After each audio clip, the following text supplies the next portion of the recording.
Merci. Christine Margogne. Merci. Monsieur le Président, mes chers collègues, j'avais prévu in extremis d'ajouter un préambule à mon intervention concernant les derniers événements que nous avons tous connus. En effet, cela n'est pas tout à fait hors sujet, puisque d'une part, un certain nombre de nos concitoyens sont aussi agriculteurs, et d'autre part, vous l'avez fait remarquer vous-même, les dégradations subies vont avoir un impact plus ou moins important sur notre budget. Monsieur le Président, vous vous êtes prononcé sur cette question, et je ne peux que partager aussi bien votre réprobation sur les dégâts subis que votre inquiétude sur le sort de nos concitoyens agriculteurs. Donc je n'irai pas plus loin sur ce sujet, mais je vous remercie pour cette intervention que je partage. Néanmoins, notre Assemblée comporte un certain nombre d'élus locaux, non seulement métropolitains ou municipaux, mais départementaux et régionaux.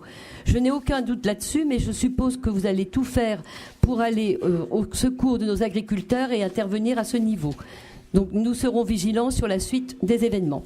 Je reviens maintenant sur notre intervention sur le débat d'orientation budgétaire. La présentation des orientations du nouveau budget de la métropole se situe dans la droite ligne de celle de la ville de Brest. Rien d'étonnant là-dessus, vu la prééminence et le poids de la cité brestoise vis-à-vis de ses partenaires. Aussi, nous formulerons les mêmes remarques que précédemment dans une autre assemblée. Dans un contexte doublement difficile, comme nous l'avons évoqué, aussi bien d'une conjoncture économique globale encore marquée par la crise, mais aussi par la suite des effets de la baisse de la dotation générale de fonctionnement. Dotation globale de fonctionnement. Nous retrouvons ici le déséquilibre croissant entre l'Est breton et notre pointe finistérienne, le fossé ne cessant de se creuser entre le pays de Brest et la métropole rennaise. Nous retrouvons la persistance d'un taux de chômage préoccupant et d'une structure peu dynamique de l'emploi toujours marquée, malgré quelques exceptions intéressantes dans le numérique, par le peu de création d'entreprises et la prééminence de l'emploi tertiaire public et parapublic.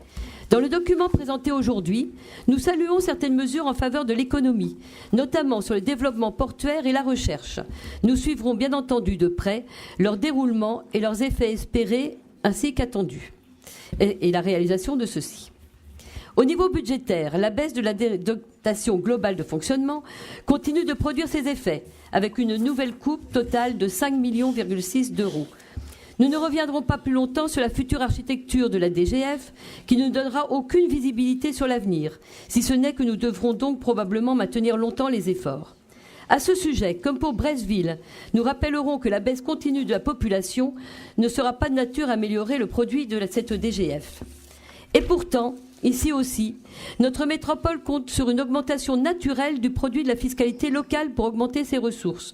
Et ceci avec des taux qui n'augmentent pas, excepté une fois de plus pour la taxe d'enlèvement des ordures qui s'élève encore à plus de 5%, mais des valeurs locatives qui, elles, ne cessent de progresser selon une inflation supposée.